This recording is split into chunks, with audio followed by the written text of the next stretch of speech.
मंगलाचरण। मोक्षमार्गस्य नेतारं भेत्तारं कर्मभूभृतां ज्ञातारं विश्वतत्त्वानां वन्दे तद्गुणलब्धये आचार्य उमास्वामी विरचित तत्वार्थ सूत्र मोक्षशास्त्र।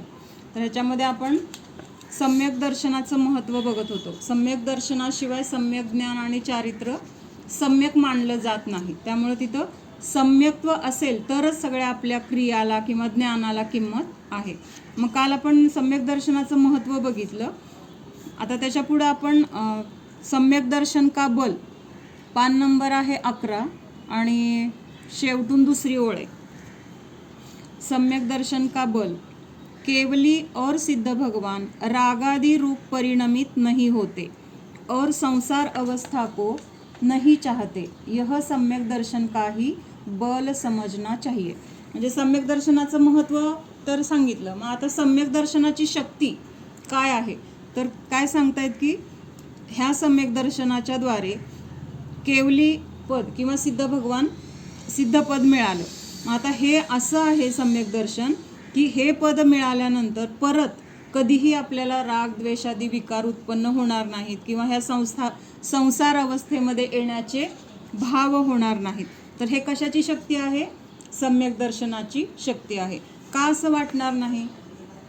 तर आपली गोष्ट आपल्याला माहीत झाली आहे किंवा आपली गोष्ट आपल्याला मिळाली आहे, त्याच्यामध्ये सुख आहे हे समजलंय। मग त्यामुळे आता बाहेरच्या गोष्टीमध्ये ज्याच्यामध्ये सुख तर नाही पण अंगावर ओढवून आपण ज्यामुळे दुःख ओढवून घेतोय, तर त्या गोष्टीमध्ये अडकायचं काही विषयच येत नाही। म्हणजे सम्यक दर्शनाच्या द्वारे इतकं सगळं काय आपलं सगळं सुखाची प्राप्ती होते किंवा सगळ्या दुःखाचा नाश होतोय आणि परत कधीही ह्या संसारामध्ये हा जीव येणार नाही। तर हे सम्यक दर्शनाचं बल आहे असं समजलं पाहिजे। पुढचा पॉईंट आहे सम्यक दर्शन के भेद। तर सम्यक दर्शन म्हणजे काय आहे, तर जसं आहे तसं श्रद्धान होणं। कशाबद्दलचं? जी वस्तू व्यवस्था आहे किंवा जे द्रव्य आहेत, मग त्याच्यामध्ये आपला स्वतःचा जीव पण आहे, मग ते सगळं जसं आहे तसं जाणणं, तसं श्रद्धान करणं, तर हे सम्यक दर्शन म्हटलेलं आहे। मग हे सम्यक दर्शन आपल्याला किती प्रकाराने होऊ शकतं? सम्यक दर्शन तर प्राप्त होणार, पण त्या सम्यक दर्शनाला प्राप्त करण्याचे 3 वेगळे वेगळे मार्ग सांगितले। कुठले कुठले सांगितले? तर ते इथं सांगितले। ज्ञानादिकी हीन अधिकता होने पर भी तिर्यंच आदि पशु आदि के और केवली तथा सिद्ध भगवान के सम्यक दर्शन को समान कहा गया है। म्हणजे आता सम्यक दर्शनाची प्राप्ती झाली, चौथं गुणस्थान झालं, मग हे कुणाकुणाला असू शकतं चौथं गुणस्थान किंवा सम्यक दर्शन कुणाकुणाला प्राप्त होऊ शकतं?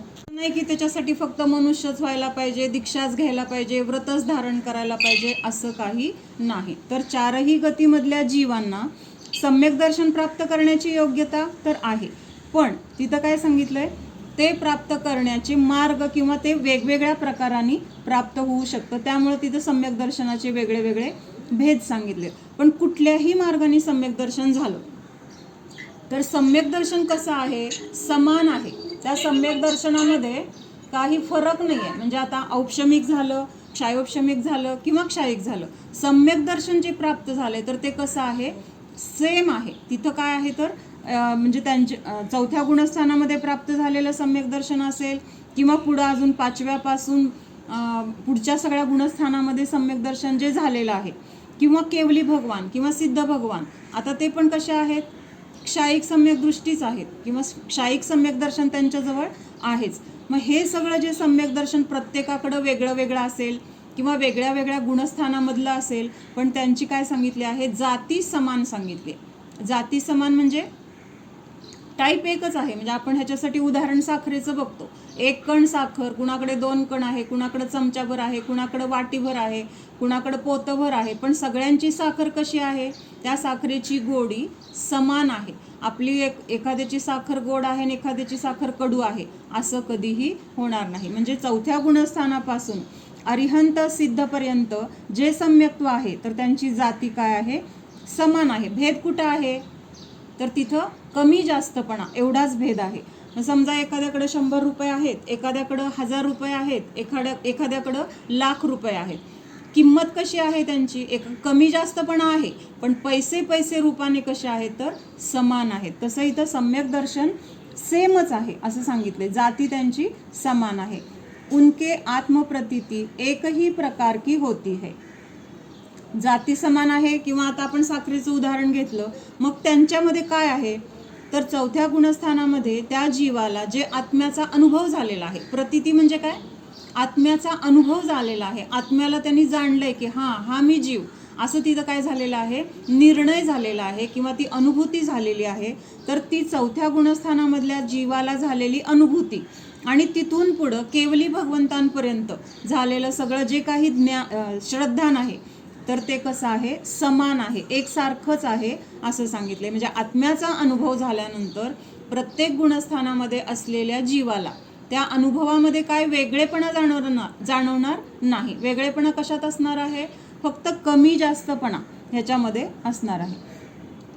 किंतु स्वपर्याय की योग्यता की अपेक्षा से सम्यक दर्शन के 3 भेद हो जाते हैं. औपशमिक सम्यक दर्शन, क्षायोपशमिक सम्यक दर्शन और क्षायिक सम्यक दर्शन.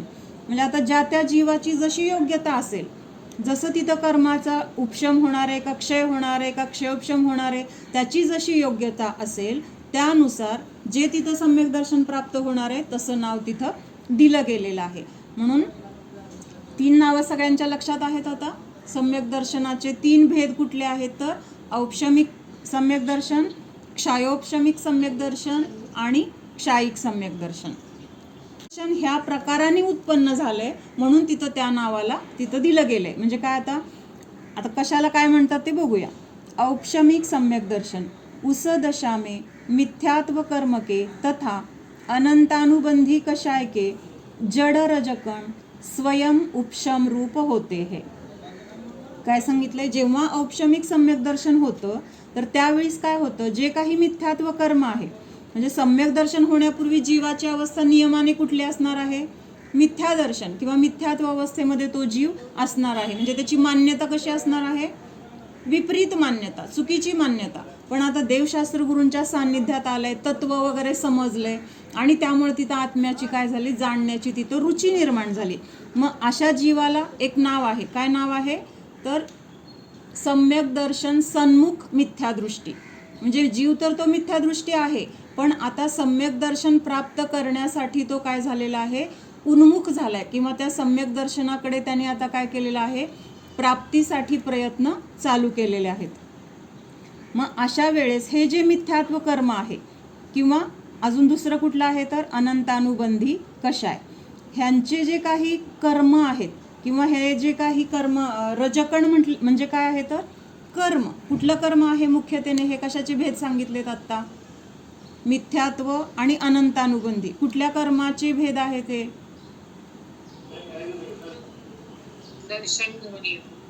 म्हणजे मोहनीय कर्माचे 2 प्रकार सांगितलेत. एक दर्शन मोहनीय आणि दुसरं चारित्र मोहनीय. मग दर्शन मोहनीयासाठी इथं कुठला शब्द आलाय? मिथ्यात्व आलाय. आणि चारित्र मोहनीयाचं अनंतानुबंधी. चारित्र मोहनीयाचे जे भेद आहेत तर त्याच्यामधले म्हणजे 25 भेद आहेत चारित्र मोहनीयाचे. कुठले? अनंतानुबंधी, अप्रत्याख्यानावरण, प्रत्याख्यानावरण आणि संज्वलन, क्रोधमान, मायालोभ. हे किती झाले? 16 झाले. आणि प्लस 9 नो कषाय. तर असे मिळून तिथं काय आहेत तर 25 आहेत, म्हणजे चारित्र मोहनीयाचे भेद.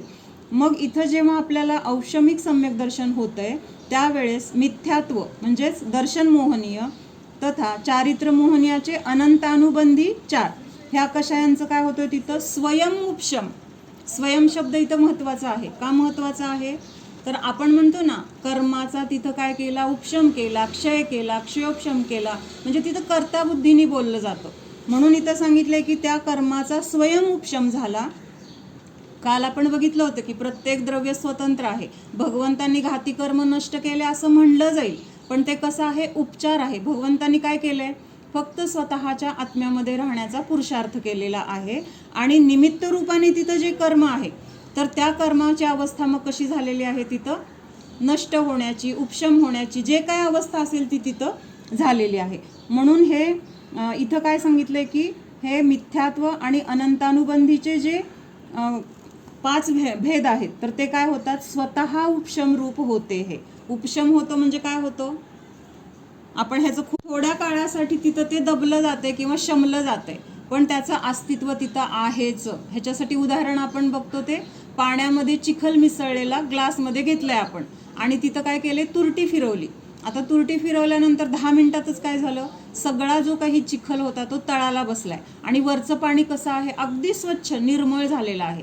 मग ते चिखल त्या पाण्यामध्ये आहे का नाही, पाण्यामध्ये चिखल तर आहे, पण कसं आहे, आता खाली दबलेल्या अवस्थेमध्ये आहे आणि त्यामुळं वरचं पाणी कसं आहे, शुद्ध दिसते. मग ही जी शुद्ध अवस्था दिसते पाण्याची, तर तसं तिथं काय होतं कर्मामध्ये पण हे अनंतानुबंधी 4 आणि दर्शन मोहनीय ह्या कर्माचा काय होतो, तिथं स्वयं उपशम होतो आणि त्या निमित्तामध्ये तिथं त्या कर्माचा आता उपशम झाल्यामुळे उदय नाही आहे. म्हणजे जे उदयाला येऊन आपल्याला फळ देणार होतं, काहीतरी अनुकूलता प्रतिकूलता जे जे काही होणार होतं, तर तिथं काय झालेलं आहे, ते दबलं गेलं. त्यामुळं तिथं त्याचं अस्तित्व नाही, त्याचा उदय नाही. आणि उदय नसल्यामुळं तिथं काय आहे, तर एक प्रकारची वीतरागता प्रकट झालेली आहे. आणि ही वीतरागता म्हणजे काय आहे, तर सम्यक दर्शन आहे. आणि कशामुळं ही वीतरागता प्रकट झाली आहे, तर त्या कर्माच्या दबण्यामुळं काय झालेलं आहे, सम्यक दर्शनाची प्राप्ती झालेली आहे. त्यामुळे त्या सम्यक दर्शनाला नाव काय दिलंय, औपशमिक सम्यक दर्शन असं म्हटलेलं आहे. उस दशा में मिथ्यात्व कर्म के तथा अनंतानुबंधी कषाय के जड़ रजकण स्वयं उपशम रूप होते हैं. जैसे मैले पानी में से मैल नीचे बैठ जाता है अथवा जैसे अग्नि राख से ढक जाती है. आता दुसरं पण उदाहरण दिलंय ह्याने की असा निखारा आहे आणि तो निखारा आता जेव्हा विजायला सुरुवात होतं तेव्हा काय होतं, वरती राख राख दिसते, पण राख दिसले तरी आतमध्ये त्याची आग आहे की नाही, अजून त्या निखाऱ्याचं अस्तित्व आहे का, पूर्ण सगळी राख झालेली आहे. वरून तर आपल्याला दिसते की बहुतेक आता इथं काही वस्तू नाहीये, पण त्या राखेच्या आतमध्ये पण त्या अग्नीचं अस्तित्व आहे. तसं इथं त्या कर्माचा उदय तर दिसत नाही, पण त्या कर्माचं अस्तित्व उपशम रूपाने तिथं आहे. आत्मा के पुरुषार्थ से जीव प्रथम सम्यक दर्शन प्रकट करता है, तब औपशमिक सम्यक दर्शन ही होता है. आता हे पण त्याचं काय आहे, एक वैशिष्ट्य आहे. म्हणजे अनादिकाळापासून जो जीव मिथ्यादृष्टी आहे, अनादिकाळचा मिथ्यादृष्टी म्हणजे काय, ज्या जीवाने आजपर्यंत एकदाही सम्यक दर्शनाची प्राप्ती केलेली नाही, सम्यक दर्शन त्या जीवाला झालेलं नाही एकदाही. म्हणजे काय आहे, एकदाही सम्यक दर्शन झालं नाही म्हणजे अनादिकाळापासून तो जीव मिथ्यात्व मिथ्यात्व मिथ्यात्व अवस्थेमध्येच परिभ्रमण करत आहे. मग अशा जीवाला जेव्हा सम्यक दर्शन होणार आहे, पहिल्यांदा सम्यक दर्शन जेव्हा होणार आहे, तेव्हा नियमाने कुठलं सम्यक दर्शन होणार, औपशमिक सम्यक दर्शनच होणार, क्षायिक किंवा क्षायोपशमिक होणार नाही. त्याच्या एकदा औपशमिक झाल्यानंतर परत त्याच्यामध्ये हे बदलून दुसरे होऊ शकतील, पण पहिल्यांदा होताना नियमाने कुठलं होणार, तर औपशमिक सम्यक दर्शनच होणार. लक्षात येतंय, मिथ्यात्व कर्म आणि अनंतानुबंधी कषायांचा जो काही तिथं उदय येणार होता, तर तो उदय काय झालाय, काही काळासाठी तिथं तो दबला गेलाय. म्हणजे सम्यक दर्शन प्राप्तीनंतर परत त्याचा उदय येऊ शकतो, जे काही शमन झालेलं आहे त्याचा उद्रेक होऊ शकतो. जसं त्या पाण्यामध्ये जे काही निर्मळ झालंय, खाली काय बसलाय, चिखल बसलाय, त्याच्यामध्ये त्या ग्लासला काहीतरी हलवलं किंवा खडा पडला गेला, काहीतरी झालं तर काय होतं, लगेच तिथं खाली बसलेला चिखल परत वरती स्वच्छ झालेल्या पाण्यामध्ये येऊन मिसळतो. म्हणजेच ते पाणी परत काय होतं, पहिल्यासारखं मलिन होतं. ही मलिन अवस्था म्हणजे काय आहे, तर मिथ्यात्व अवस्था. म्हणजे अनंतानुबंधी आणि दर्शन मोहनीयाचा जो काही उपशम झाला होता, ते कर्म काही काळासाठी खाली दबलं गेलं होतं, तर आता काय झालेलं आहे, सम्यक दर्शनाच्या प्राप्तीनंतर त्याचा उदय आला तर काय होणार आहे, परत तिथं मिथ्यात्व अवस्था होणार आहे. पण सम्यक दर्शन प्राप्त झालं हे महत्त्वाचं आहे. का महत्त्वाचं आहे, एकदा सम्यक दर्शन झाल्यानंतर त्या जीवाचा ह्या संसारातील परिवर्तनाचा काळ किती राहिलेला आहे, नियमाने अर्धपुद्गल परावर्तन एवढाच राहतो. त्यापेक्षा एक समय सुद्धा जास्त ह्या संसारामध्ये तो जीव राहू शकत नाही. म्हणून जरी ते सम्यक दर्शन सुटलं वगैरे हा भाग पुढचा झाला, पण औपशमिक सम्यक दर्शन झालं तर तिथं काय झालं, त्या नियमाने त्या जीवाचा संसार संपत आलेला आहे किंवा काही थोडा राहिलेला आहे, हे तिथं फिक्स झालं. लक्षात येते हे? लक्षात येते का? क्षायोपशमिक मध्ये दोन शब्द आहेत, एक क्षय आणि दुसरा उपशम. ह्या दोन शब्दांना जोडल्याने तिथं काय झालेलं आहे, क्षायोपशमिक असं किंवा क्षयोपशम हा शब्द तयार होतो आणि त्याला परत प्रत्यय लागून क्षायोपशमिक असं म्हटलं जातं. मग आता हे क्षायोपशमिक सम्यक दर्शन काय आहे? इस दशा में मिथ्यात्व और मिश्र मिथ्यात्व कर्म के रजकण आत्म प्रदेशों से पृथक होने पर उनका फल नहीं होता और सम्यक मोहनीय कर्म के रजकण उदय रूप होते हैं तथा अनंतानुबंधी कषाय कर्म के रजकण विसंयोजन रूप होते हैं. आता ही व्याख्या खूप नाही समजलं तर आपण दशामे म्हणजे हे क्षायोपशमिक सम्यक दर्शन ज्या अवस्थेत होतं तर तिथं काय होतंय नक्की? मिथ्यात्व तर आहे, दर्शन मोहनीय म्हणजे सम्यक दर्शन म्हणजे काय तर पहिल्यांदा मुख्यतेने दर्शन मोहनीयाचा तिथं अभाव होणार आहे. पण ह्या दर्शन मोहनीयाबरोबर पुढं काय आहे? मिश्र मिथ्यात्व कर्म के रजकण आत्मप्रदेशों से पृथक होने पर उनका फल नहीं होता. आता मिश्र मिथ्यात्व कशाला म्हटलेलं आहे? तर पहिल्यांदा आपण मगाशी बघितलं ना, औपशमिक सम्यक दर्शन ज्या वेळेस होतं तर त्यावेळेस काय झालेलं आहे? दर्शन मोहनीय आणि अनंतानुबंधी चार ह्याचा उपशम झालेला आहे आणि तिथं सम्यक दर्शनाची प्राप्ती झालेली आहे. म्हणजेच तिथं काय झालंय, हे मिथ्यात्व जे कर्म आहे दर्शन मोहनीय तर ते नष्ट होतं. म्हणजे काय होतं तर त्याचे पहिल्यांदा तीन तुकडे झालेले आहेत. कुठले तीन तुकडे झालेले आहेत? मिथ्यात्व, सम्यक मिथ्यात्व आणि सम्यक प्रकृती असे त्याचे तीन तुकडे झालेले आहेत. मग त्याच्यानंतर म्हणजे हे जे तीन तुकडे आहेत ह्या तीन तुकड्यांच्या पैकी इथं काय सांगितलेलं आहे? मिथ्यात्व आणि मिश्र मिथ्यात्व. म्हणजे आता आपण बघितलं ना, तीन तुकड्यामध्ये पहिला तुकडा सम्यक्त्व, दुसरा काय आहे? सम्यक मिथ्यात्व. म्हणजे त्याच्यामध्ये काही कर्म सम्यक प्रकृतीचे आहेत आणि काही मिथ्यात्व प्रकृतीचे आहेत. ते दोन्ही असल्यामुळे त्याला काय म्हटलेलं आहे? दोन्हीचं नाव दिलंय सम्यक मिथ्यात्व किंवा त्यालाच काय म्हटलेलं आहे? मिश्र पण म्हटलेलं आहे. म्हणून मिश्र मिथ्यात्व कर्म म्हणजे त्या तुकड्याचा काय आहे तिथं? दर्शन मोहनीय आणि हे मिश्र मिथ्यात्व ह्या कर्मांचा तिथं काय होतंय? आत्मप्रदेशापासून पृथक होणे से म्हणजे ते आत्मप्रदेशापासून वेगळे झाल्यामुळं तिथं त्यांचा उदय येत नाही, फळ मिळत नाही. म्हणजे काय? कर्माचा तिथं उदय नाही. म्हणजे काही कर्मांचा तिथं क्षय आहे आणि काही कर्मांचा तिथं उपशम आहे. अशा दोन्ही घटना त्याच्यामध्ये आहेत आणि काही कर्माचा उदय असं क्षायोपशमिक सम्यक दर्शन. हे लक्षात येणार नाही बरं का, आत्ता मी फक्त विषयानुसार थोडंफार सांगते. आणि अशामध्ये जे काही सम्यक दर्शन प्राप्त होतं तर किंवा ह्या प्रकाराच्या नुसार मिथ्यात्व कर्म आणि मिश्र मिथ्यात्व कर्म ह्या कर्म प्रदेशांचं आत्मप्रदेशापासून पृथक होणं म्हणजे काय? जसं तिथं वरती कर्म दबलं गेलं होतं आणि इथं काय झालेलं आहे? काही कर्माचा क्षय झालेला आहे आणि काही कर्माचा उपशम झालेला आहे. अशा दोन्ही क्रियांच्या द्वारे इथं काय झालेलं आहे? सम्यक दर्शनाची प्राप्ती झालेली आहे आणि त्या सम्यक दर्शनाला मग क्षायोपशमिक सम्यक दर्शन असं म्हटलेलं आहे. और सम्यक मोहनीय कर्म के रजकण उदय रूप होते हे म्हणजे तीन तुकडे जे केले होते कुठले? मिथ्यात्व, मिश्र मिथ्यात्व आणि सम्यक प्रकृती. लक्षात येते का? एवढं तर लक्षात. दर्शन मोहनीय त्याच्यावर घाव बसल्यानंतर कसं एखाद्या वस्तूचे तुकडे होतात तसं त्या दर्शन मोहनीयाचे तीन तुकडे झाले. एक मिथ्यात्व, दुसरा मिश्र सम्यक मिथ्यात्व आणि तिसरा आहे तो सम्यक प्रकृती. मग आता हे जे मिथ्यात्व आणि मिश्र मिथ्यात्व म्हणजे सम्यक प्रकृती हे दोन जे कर्म आहेत तर त्यांचं काय होतं? क्षय आणि उपशम. आणि तिसरं कुठलं आहे? सम्यक मोहनीय म्हणजे सम्यक जी प्रकृती आहे तिसरा तुकडा तर त्या सम्यक प्रकृतीचा काय आहे? तिथं उदय असतो. त्यामुळे ते क्षायोपशमिक सम्यक दर्शन हे कसं असतं? नेहमी म्हणजे निष्कंप नाही असं म्हटलं जातं. किंवा ह्या तीन सम्यक दर्शनामध्ये क्षायोपशमिक सम्यक दर्शन हे जरा मलसहित आहे असं म्हटलं जातं. तर त्याचं कारण हे आहे की ह्या दोन तुकड्यांचा तर क्षय उपशम झालाय. तीन तुकड्यांपैकी दर्शन मोहनीयाचे तीन तुकडे लक्षात येतात झाले. मग तीन तुकडे झाल्यानंतर ह्या क्षायोपशमिक सम्यक दर्शनामध्ये काय होतंय? जो मिथ्यात्वाचा तुकडा आहे आणि दुसरा सम्यक मिथ्यात्वाचा जो तुकडा आहे असे दोन प्रकार तुकडे म्हणजे आता आपण समजण्यासाठी म्हणतोय बरं का, ते कर्मच आहेत किंवा त्या रूपाने ते कर्म असतं त्या नावाचं. म्हणून तिथं त्यांचं काय आहे? वेगळे फक्त प्रकार झालेत आणि प्रकारामध्ये काय असतं, प्रत्येकाचं कार्य वेगळं आहे.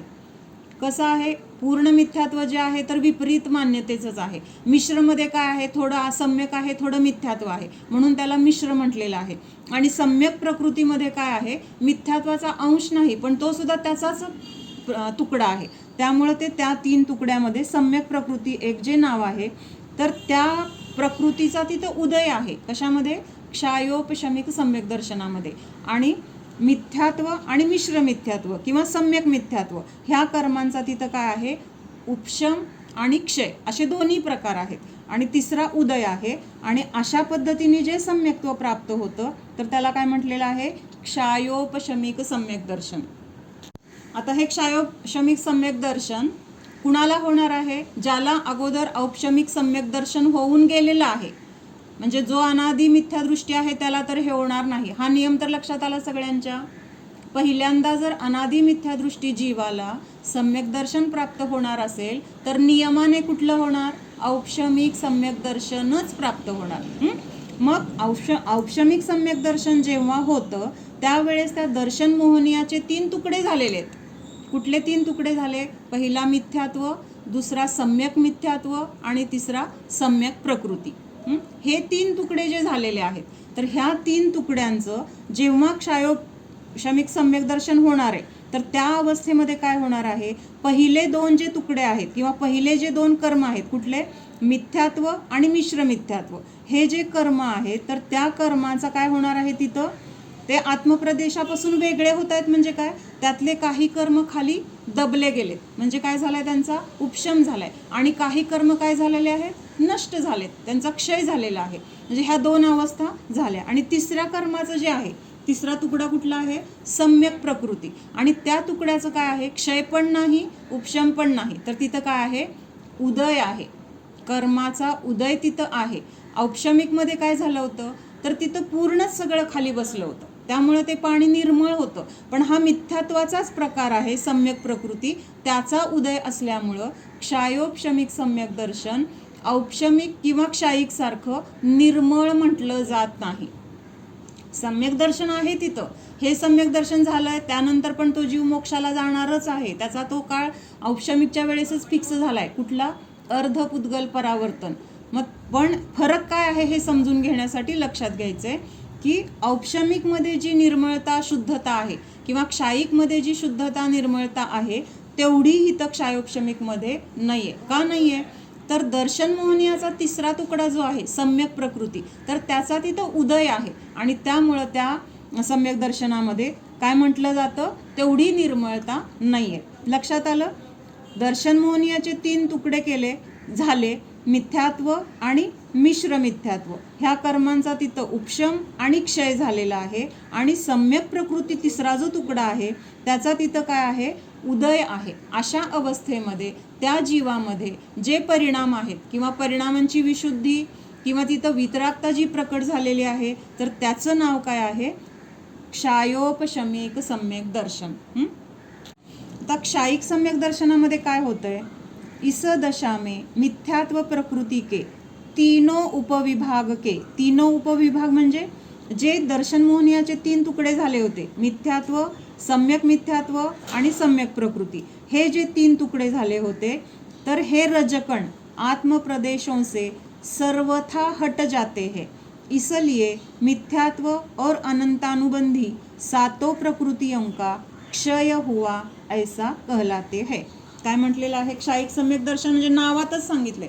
क्षायिक कशापासून बनलाय शब्द, क्षयापासून क्षायिक शब्द बनलेला आहे. क्षय म्हणजे काय, असं नष्ट झालेलं आहे की परत ते कधीच उद्भवणार नाही किंवा परत कधीही त्या जीवाच्या संयोगामध्ये येणार नाही. कोण येणार नाही, दर्शन मोहनीय आणि अनंतानुबंधी क्रोधमान मायालोभ ह्या 5 प्रकृती ज्या आहेत तर त्या क्षायिक सम्यक दर्शन झालेल्या जीवाला कधीही परत तिथं येणार नाहीत. त्यांचा कायमसाठी काय झालेला आहे, नाश झालेला आहे. कसा नाश झालेला आहे किंवा कुणाचा झालेला आहे, तर मिथ्यात्व प्रकृतीच्या हे जे 3 तुकडे आहेत म्हणजे मिथ्यात्वाचे किंवा दर्शन मोहनीयाचे जे 3 तुकडे आहेत त्यांचा आणि अनंतानुबंधी क्रोधमान मायालोभ ह्या 7 प्रकृतींचा काय झालेला आहे, क्षय झालेला आहे. क्षय म्हणजे आता उपशमामध्ये पण काय होणार आहे, परत तो मळवर येणार आहे. क्षयोपशमामध्ये पण काय होणार आहे, तो मळ परत जे उपशम झालेले आहे त्याचा उदय येणार आहे. पण क्षायिकमध्ये उदयाला यायला ते कर्मच शिल्लक राहिलं नाही आहे. दबलं असेल तर ते कर्म येणार उदयाला. एखाद्याला आपण दाबून ठेवलं, किती वेळ दाबून ठेवणार, दाबून दाबून किती वेळ दाबणार, असं उसळी मारून ते वर येणारच आहे की नाही. तसं इथं उसळी मारून वर यायला क्षायिक सम्यक दर्शनामध्ये ते कर्मच शिल्लक राहिलेलं नाही, त्याचं काय झालेलं आहे, पूर्णपणे नाश झालेला आहे. आणि अशा सम्यक दर्शनाला काय म्हटलेलं आहे, क्षायिक सम्यक दर्शन म्हटलेलं आहे. म्हणजे आता सम्यक दर्शन हे कुणाला झालेलं आहे, क्षायिक सम्यक दर्शन आपल्या माहितीतलं ज्यांनी सम्यक दर्शन प्राप्त केले, तर अशा पद्धतीने क्षायिक सम्यक दर्शन प्राप्त केले. आणि आता ते क्षायिक सम्यक दर्शन कधीही नष्ट होणार नाही, अगदी सिद्ध अवस्थेपर्यंत किंवा त्यानंतर सुद्धा ते कायम राहणार आहे. आता हे 3 भेदांचं मला अनादि सगळ्यांच्या लक्षात आलंय ना. अनादि मिथ्या दृष्टि म्हणजे काय, अनादि मिथ्या दृष्टि के औपशमिक सम्यक दर्शन होने पर मिथ्यात्व और अनंतानुबंधी की 4 ऐसी 5 प्रकृतियों का उपशम रूप होती है. और साधी मिथ्या दृष्टि, आता साधी मिथ्या दृष्टि कुणाला म्हटलंय, सम्यक दर्शन प्राप्त होऊन ते सम्यक दर्शन नष्ट झाले, आणि तो नष्ट झाले म्हणजे पुन्हा कुठं गेला, तो मिथ्यात्वात गेला. म्हणून त्याला काय म्हटलेलं आहे, तो मिथ्या दृष्टीच आहे. पण साधी का म्हटलंय, ज्याच्या मिथ्यात्वाला काय झालेलं आहे, आता एक प्रकारचा आदी म्हणजे सुरुवात आहे आता त्या मिथ्या दर्शनाला. म्हणजे जे अनादी काळापासूनचं मिथ्यात्व होतं तर ते कधी नष्ट झाले, औपशमिक सम्यक दर्शन झाले तेव्हा ते नष्ट झाले. काय नष्ट झाले, अनादी काळचं मिथ्या दर्शन. मग ते अनादी काळचं मिथ्या दर्शन नष्ट झाले, सम्यक दर्शन प्राप्त झाले.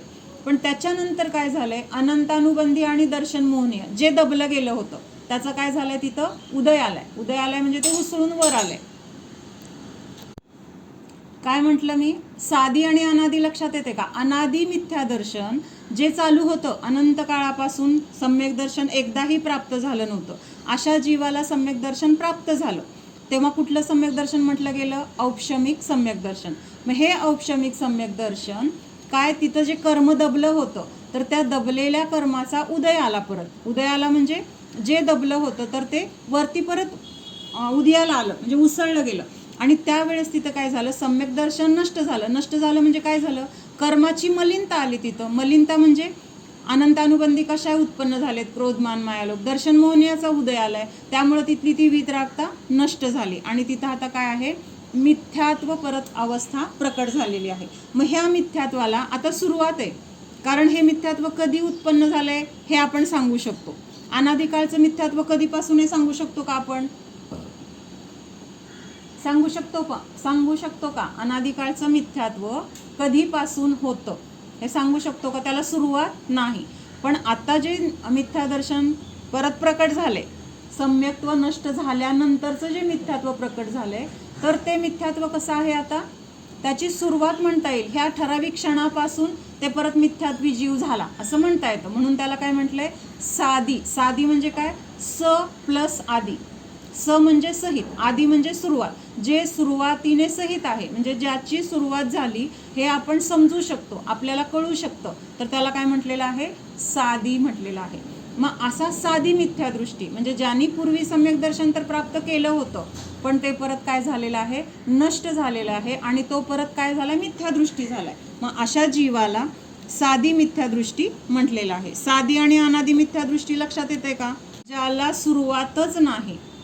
आपण शोधत गेलो, कुठं आहे ह्याचं शेवट, कुठं आहे ह्याचा शेवट, असं शोधत गेलो, किती पण मागं जावा त्याचा म्हणजे त्याची आपल्याला सुरुवात सापडणार नाही. आणि म्हणजे असं मागं जावा काळ कसा आहे तर अनंत काळ होऊन गेलेला आहे.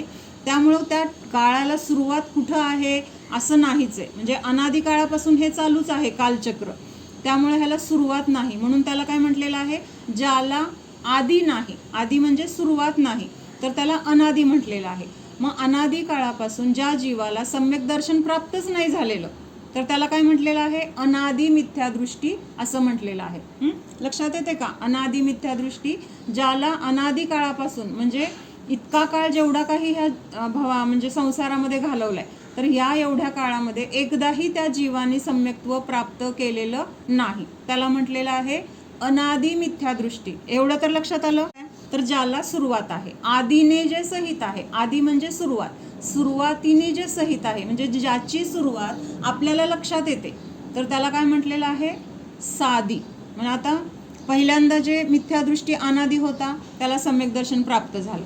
म्हणजे काय झालं? तिथं मिथ्यात्व तर नष्ट झालंय. आणि जे सम्यक दर्शन प्राप्त झालंय तर ते कसं झालं होतं?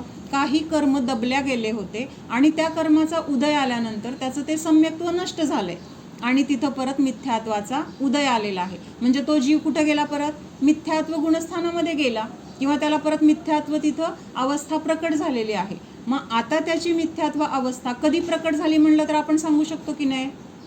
सांगू शकतो की नाही? म्हणजे आपण नाही सांगू शकणार, पण जे केवली आहेत, अवधिज्ञानी मनपरे ज्ञानी आहेत, तर ते सांगू शकणार की बाबा ह्या जीवाचं आत्ता हे औपशमिक सम्यक दर्शन नष्ट झालंय आणि ह्या काळापासून किंवा ह्या समयापासून त्याचं मिथ्यादर्शन सुरू झालं किंवा तो परत जीव मिथ्यात्वामध्ये गेलेला आहे, त्याची मान्यता परत विपरीत झालेली आहे, हे सांगू शकतात. म्हणजे त्या मिथ्यादर्शनाचं कुठल्या समयाला उत्पन्न झालं तर तो समय म्हणजे त्याच्या उत्पत्तीचा समय आहे, त्याची तिथून सुरुवात झाली परतच्या मिथ्यादर्शनाला.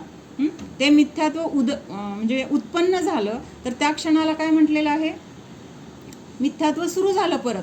जे एकदा नष्ट झालं होतं परत आता काय झालं? ते उद्भवलंय. मग त्या मिथ्यात्वाला आता नवीन सुरुवात झाली, त्यामुळे त्याला काय म्हटलेलं आहे? आदी. कारण त्याची सुरुवात आपण समजू शकतो, जाणू शकतो, कुणाच्या तरी ज्ञानामध्ये ते येऊ शकतं, म्हणून त्याला काय म्हटलं? त्या मिथ्यादृष्टी जीवाला साधी मिथ्यादृष्टी जीव असं म्हटलेलं आहे. म्हणजे आता मग कधी झाला जरी आपल्याला त्यावेळेस आठवत नसलं तरी आपले आई वडील किंवा आपले आजी आजोबा ह्यांच्याकडून आपल्याला कळतं की बाबा ह्या वेळेस हे झालेलं आहे. पण आपले जे वंश परंपरेमध्ये जी कुठली प्रत्येक जण होऊन गेलेलं आहे तर त्यांचं प्रत्येकाचं आपण समजू शकणार आहे का? त्यांचे वडील, त्यांचे वडील, त्यांचे वडील असं जर बघत गेलं तर आपल्याला सुरुवात सापडणार आहे का? सुरुवात सापडणार आहे का? कारण कुणाचे ना कुणाचे म्हणजे वडील, त्यांचे वडील, त्यांचे वडील असणारच आहेत.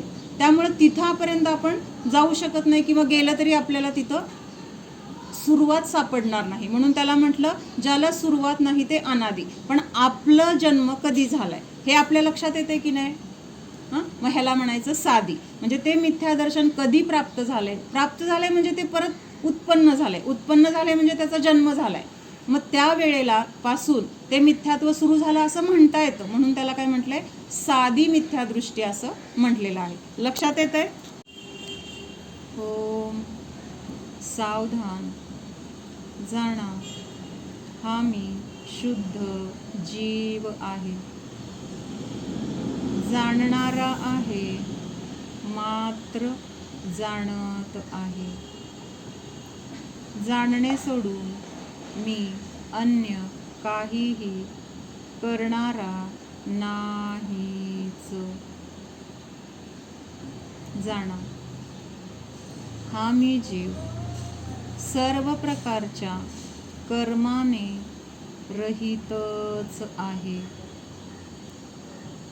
माझ्या आत्मस्वरूपामध्ये मोहनीय कर्म नाहीच. दर्शन मोहनीय, चारित्र मोहनीय हे कर्म देखील नाहीच. जाणा, हा मी जीव या कर्माने रहित आहे. हे कर्म जीवाच्या संयोगामध्ये आहे, जीवाच्या स्वरूपामध्ये नाही. निर्णय करा. रागद्वेषादी कषाय भाव, ज्ञानावरणादी 8 कर्म जीवापासून अत्यंत भिन्नच आहेत. जाणा, यांचा आत्मस्वरूपामध्ये प्रवेश होऊच शकत नाही. निष्कर्मरहितस्वरूपोऽहम् निष्कर्मस्वरूपोऽहम्